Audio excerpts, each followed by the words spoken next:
Good morning, MBU, and thank you for joining us on this Timeline Broadcast in the news. I'm Rachel Fallon.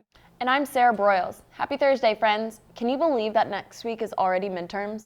No, but I guess I should because it comes around every semester. That's one way to look at it, but I'm definitely still not ready. I wonder how many other students realize it's around the corner. I don't know, but speaking of which, we wanted to know if you were ready for your midterms. Here's what you had to say. Take a look. You guys ready for midterms? Nope. Not a shot. Are you ready for midterms next week? I definitely wasn't expecting them to be next week, but I think I might be prepared, maybe, hopefully. Probably be ready for it. I can study, get some stuff going. Are you ready for midterms next week?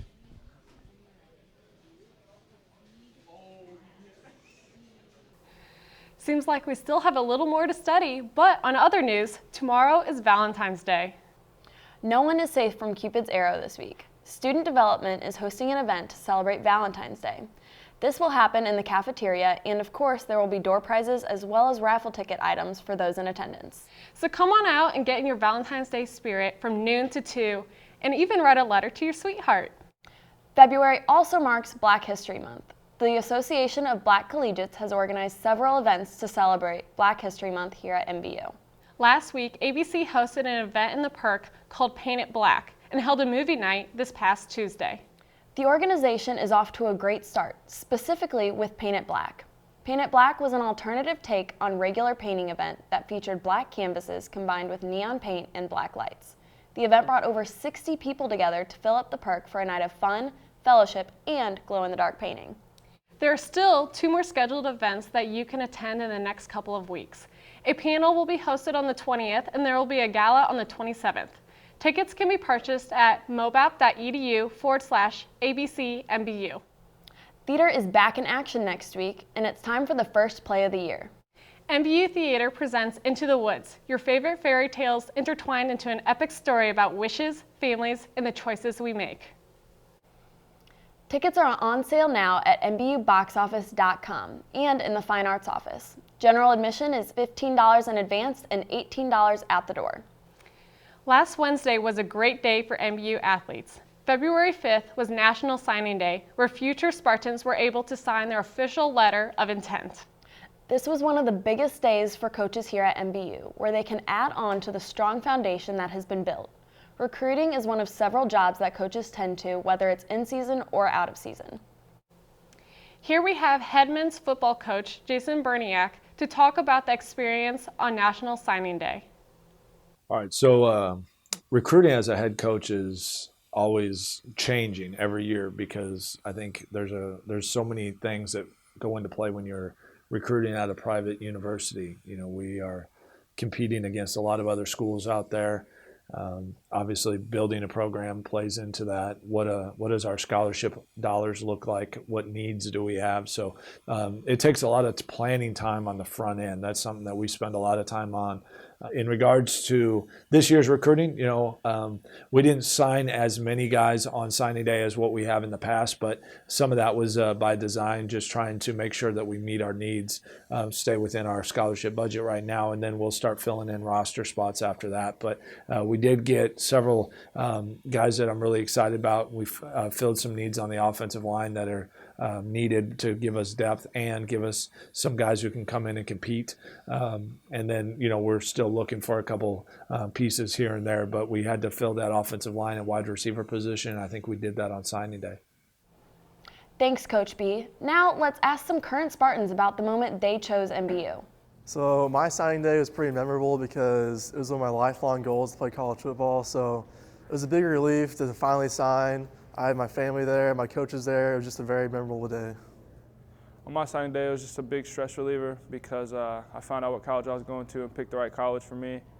And I was just excited that I got to play football at the next level, and I had great support from my family. I'm looking forward to football season now. Let's toss to Ross with sports. Thank you, ladies. Like they said, I'm Ross Munroe, and this is the Spartan Sports Shakedown.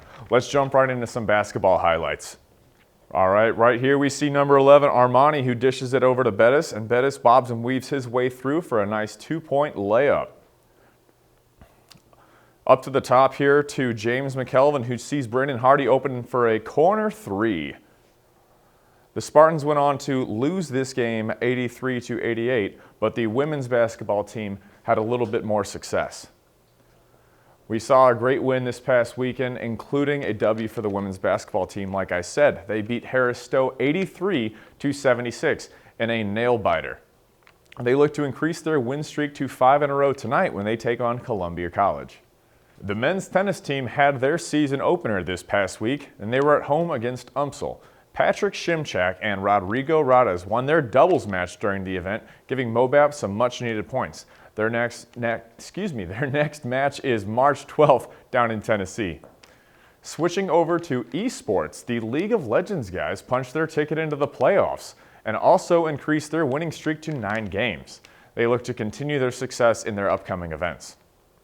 Here were some men's volleyball highlights. We see Miljan Kostranovic puts a nice roll shot into the corner against Missouri Valley College. In this next play here, we see Drew Liff put a nice shot down against Missouri Valley College again. And what seems like a busted play ends up being saved by number 11, Luca, with an absolute laser into the corner. The men's volleyball team is still going strong with a record of 13-2. And get your brooms out because they have swept 5 of their last games. And remember, when the volleyball team wins, you score, because after every sweep, you can get a buy one, get one free box combo from Raising Cane's Chicken. And that's a deal we can all get behind. In other news, the XFL kicked off the first games this past weekend. The St. Louis Battlehawks played Sunday and came away with a win against the Dallas Renegade. They were the only road team to win, and they look to continue that success when they play again this Sunday against the Houston Roughnecks. Their first home game will be on February 23rd down at the Edward Jones Dome. And now it's time for the Spartan Athlete of the Week. This week we salute Megan McCrary from the track and field team. Megan competed in 7 events, claiming gold in the triple jump and the 60-meter hurdles. She was named Athlete of the Meet and MBU's Athlete of the Week. Congratulations, Megan. And that just about wraps up sports this week. Remember to check MBUSpartans.com for more live streams, scores, and stories like these. Back to you. That's all for this week's Timeline Update in the news. As a quick reminder, there will be no school on Wednesday, February 19th for Assessment Day. Don't forget to check your emails. Thanks for watching. See you next week.